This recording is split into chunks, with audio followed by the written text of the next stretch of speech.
رئیس جمهور آمریکا که ارتش ما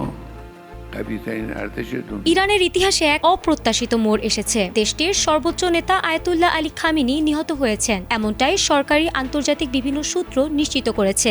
রাষ্ট্রায়ত্ত গণমাধ্যম জানিয়েছে, খামেনি দেশীয় সময় শনিবার সকালে তার অফিসে অবস্থানের সময় যুক্তরাষ্ট্র ও ইসরায়েলি বাহিনীর যৌথ হামলায় নিহত হয়েছেন এবং তার মৃত্যুর খবরের পর তেহরানের আকাশে কালো পতাকা দেখানো হয়েছে। খামেনি ছিলেন ইরানের সর্বোচ্চ রাজনৈতিক ও ধর্মীয় ক্ষমতার কেন্দ্রবিন্দু 1989 সাল থেকে এবং মধ্যপ্রাচ্যে তার ভূমিকা আন্তর্জাতিক রাজনীতিতে বহু বিতর্ক ও উত্তেজনার কারণ হয়ে দাঁড়িয়েছে। তার মৃত্যু ঘোষণা করার পরই ইরান সরকার 40 দিনের শোক ঘোষণা করেছে এবং পাশাপাশি দেশ জুড়ে শোক সভা, সরকারি ছুটি ও ধর্মীয় অনুষ্ঠান শুরু হয়েছে।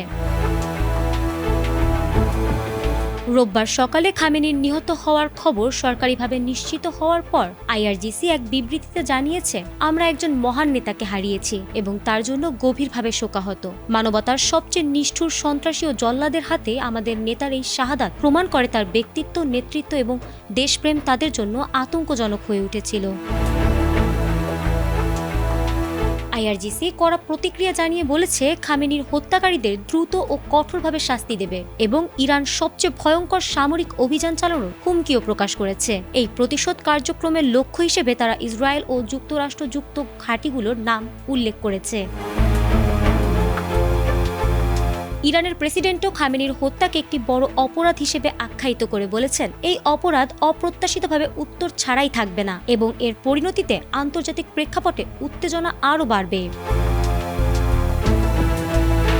ইতোমধ্যেই আইআরজিসি যুক্তরাষ্ট্রের 27টি সামরিক ঘাঁটিতে ক্ষেপণাস্ত্র ও ড্রোন হামলা চালিয়েছে। সাম্প্রতিক যুক্তরাষ্ট্র ইসরায়েলি হামলার জবাব হিসেবে এই পদক্ষেপ নেওয়া হয়েছে। আইআরজিসি জানিয়েছে, এটি প্রতিশোধের কেবল শুরু, ভবিষ্যতে আরও কঠোর হামলা আসতে পারে। তাদের ভাষ্য অনুযায়ী দেশের সার্বভৌমত্বের উপর আঘাত এলে শক্ত জবাব দেওয়া হবে।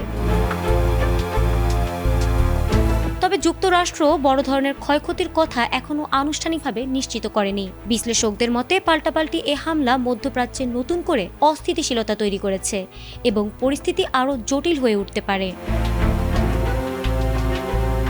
ফারহানা হক, এটিএন বাংলা।